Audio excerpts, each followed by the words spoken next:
Hi, everybody. Welcome back to Artful Leadership. Today, I'm super excited because I have a special guest, Alexandra Cochran from H.E.A.L, which is an organization that stands for Homeless Empowerment Through Art and Leadership. And she's going to tell us a little bit about the really awesome work that they're doing with homeless population here in San Diego. So welcome, Alex. Hi, thanks for having me, Rochelle.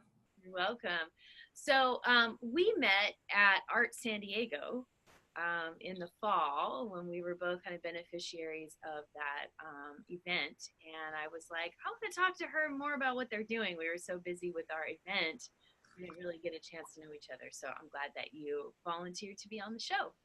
Absolutely, it was fun sharing the space back there. Yeah. Got a lot of eyes on our work. Yeah, it was good. So tell us a little bit about you and H.E.A.L. What are you guys up to? So H.E.A.L is a mobile art studio, and we go out into different communities in San Diego and work with people experiencing and affected by homelessness.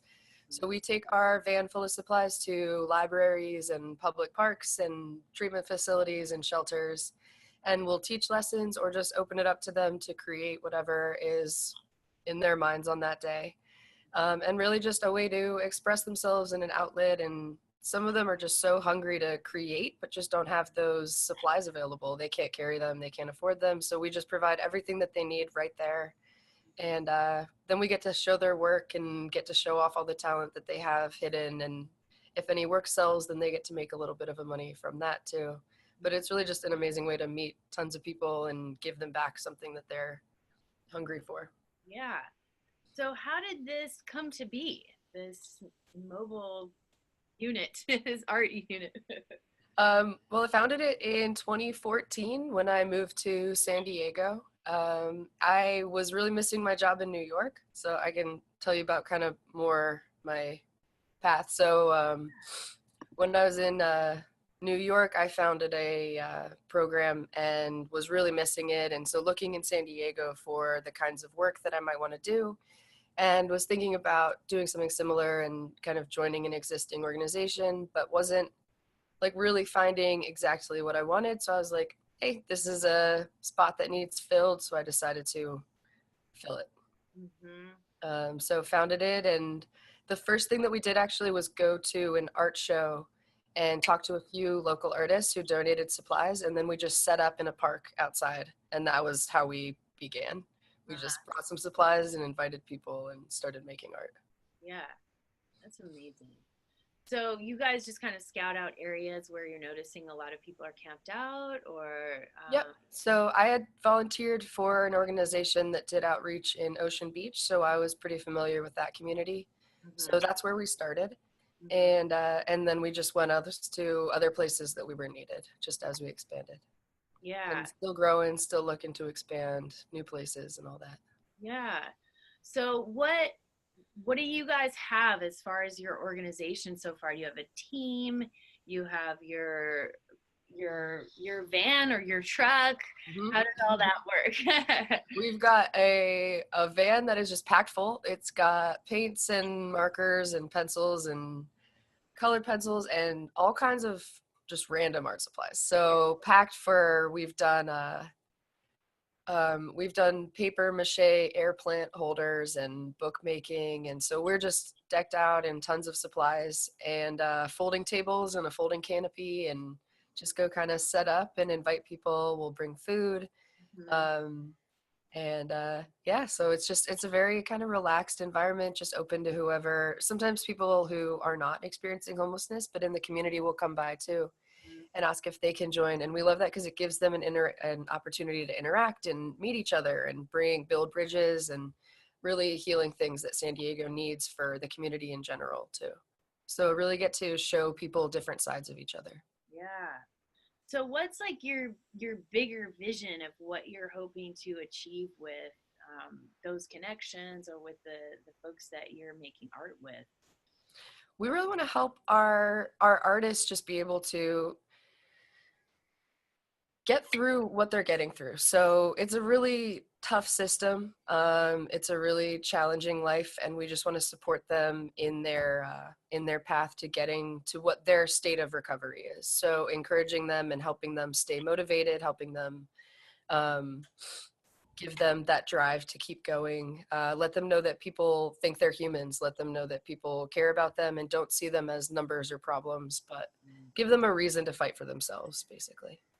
Yeah. So just keep meeting. So in terms of us placing people, we're not really doing that, but really just trying to facilitate them to be able to get to a place where they can make what they need to happen and just make life a little bit better in the meantime. Yeah, so kind of like a little art clinic almost. Like, Yeah. yeah. So, what are you guys finding in terms of like who is showing up to make art with you guys? Um, what are you learning about the homeless population in San Diego? We're learning about how different they are. They all have just fascinating stories that are different in every way. I meet some of the most amazing, interesting, thoughtful people every single day of my life. So I feel really lucky. Like I get to meet this wide variety of people with experiences that are completely unlike what most house people ever really get to interact with, honestly. So I'm just meeting amazing people, hearing their stories, hearing the things that they've been through, the things that they've persevered through. And creating art really just opens up that communication. So people will just sit there and paint and just let go of things that they've needed to say for a long time. So it's a really powerful kind of freeing experience for a lot of them. They just get to talk. They just get to say who they are and where they're from and what their goals are and what their drives are, and get listened to in a way that people who are experiencing homelessness often don't get to get listened to. Yeah. So who they are, I mean, they're all different. They're hilarious. There's a lot of really funny ones out there and funny stories and Yeah. heartbreaking stories and just fascinating people with totally different experiences. Yeah. And so all age ranges, all. Yeah, actually, we have so we don't serve children on their own. So if somebody brings their children, then that's okay, but they have to be watching them. Mhm. So generally, our demographics are going to be young, early 20s, Mhm. um, to elderly. We have one man who says that he's 133, and yeah, and he's been coming to our program for 4 years. So he was 133 and 132. He's 131. We celebrate his birthday with him every year. Going down. No, he's going up. He's got it counted. He's going up. So who knows? But so we have a wide range of age and just, yeah, it's amazing. Everybody comes together and gets to meet people that they don't really talk to normally either. So Yeah. it's a pretty interesting experience watching them meet and support each other. They really will encourage each other and listen to each other's stories and build connections that they hadn't had before either. They talk about a sense of community a lot and how good it feels to be with other people who are listening to them and encouraging them and have Yeah. shared experiences. Yeah. Well, and I think it's so important for folks who are kind of in survival like that to have this neutral space to Yeah, interact, because I know when they're coming to services, a lot of times there's kind of like all these hoops you have to jump through, right. and you have to meet these people's expectations, or you have to show up, or you do all these different things, and it's just such a beautiful gift you're giving them to just show up and be like, here, this is for you, this is a little time for you to express, to connect, and it's one of the Take a things that break. yeah, that's one of the things that I love so much about. I'm an expressive arts therapist, and I've worked in the arts with youth impacted by homelessness and their families for many years. And there's something about working in the arts that gives people their humanity back. Yes. That And that's something that is just ripped from them. People don't, yeah, they're not get treated as humans. They're not getting viewed as humans. And so that's what we give back. It's they're creating art. The public sees them creating art and they get to really come to life again. yeah, yeah. And so, do you guys have like showcases where you're showcasing their artworks? Like, how are you connecting their work with the community? So we have an Etsy store, so they are available online all the time, but we also throughout the year have, like you said, we met at Art San Diego, Yeah. but we had an event recently at a wine parlor where we had an art show and fundraiser, and so we have little like day shows or installations really varied and scattered throughout the year. We're always looking for new opportunities for that, but we'll show at restaurants, at bars, and community, other art shows that we'll join. The library had an installation for the Central Library for a few months. So really it's just whatever comes up, we kind of try to sneak the art in there Yeah. in as many ways as we can. Yeah. And so that also, I would imagine, how do you sort of handle the challenge of keeping track of people? Like, let's say you're show, because I know that can be really Yeah, challenging. it can. So actually, I have kind of an interesting story about this. So we asked them for every piece of contact information that they could possibly give us. So Facebook, that's actually a pretty good one because they'll lose their phones a lot. They don't check their email, but Facebook is one that is we could that's a good one. So we'll say what are any ways that you have that we can get a hold of you, Yeah. and then we wait. And sometimes we'll find them again a year and a half later and be like, I have $100 for you. Hey, how's it going? Yeah. So we usually, it can be tricky. Sometimes it's very easy. Sometimes we make one phone call and the next day, or they're a regular person. Sometimes it takes a little while. But the other day I had somebody call me and she was just checking in. She had been escaping an abusive relationship and had to leave suddenly and couldn't tell anyone where she was or where she was going or anything like that. So I had no way to reach her or find her. And she reached out and I was like, hey, I've got money for you. So for people that aren't in town, we just send them, we have a few ways to send money so we don't need to know anything that she couldn't reveal without not being safe anymore. Yeah, so that can definitely be a challenge, finding them. But it's funny, sometimes it's easy, sometimes it's hard. And a couple of people, we're still waiting for them to show back around. But when they do, we Yeah. got that. And some honestly don't want to be contacted. So a lot of people just don't want to be found. They are like, I don't want to give you any way to find me. And if the painting sells, I want H.E.A.L to keep the money from it. So that happens sometimes. And then we just keep growing the studio from that. Yeah. Wow, that's cool. So do you guys have like regular spots that you go to on a rotating schedule, or are you guys always just kind of like We go to Ocean Beach every Monday. So at Dog Beach, the park at Dog Beach from 12 to 3 every Monday. We go to the Central, that was our first program. So we've been there for 4 years. We also go to the Central Library on the fourth Tuesdays, and we have a couple programs that we're looking to get started, but those I can't list yet for confirmed dates. But yeah, so we like to find places, go a few times a month and keep it going. And then also we'll just go to, if a place wants to host us for a week and just do a special project, then we'll do that too. cool? So how did you get into this particular line of work, or what inspired you to start creating art with people impacted by homelessness? So it kind of took a little bit of a journey, but so when I was in high school, I suffered from pretty severe mental illness, and creating art was what kept me alive and kept me going. It was like the one thing that gave me confidence, the one thing that gave me purpose, helped me process everything that was going on. And I went to Pratt for my master's degree in art education and wrote my thesis about the way that art can help mentally ill youth, and kind of examined the ways that I used it to help myself, interviewing therapists and teachers. And so I was planning on just working in a school, like a public school. I was in Brooklyn at the time, but my very last semester, I took a class it was just called Special Topics. I didn't even know what it was going to be, but it was about community art. And I chose a supportive living facility for previously homeless adults with HIV and AIDS and in drug recovery. And we just did a week-long project there. We did a mosaic, and I loved it. And that was really my first introduction to that demographic, and to teaching in that type of setting. And I absolutely fell in love. And after this week-long project was over, I approached the director of social services there and said that I thought that their clients could benefit from a full-time art program. and that I was graduating, and that if they hired me, I would build one, and they did. So that was my very first job right out of school.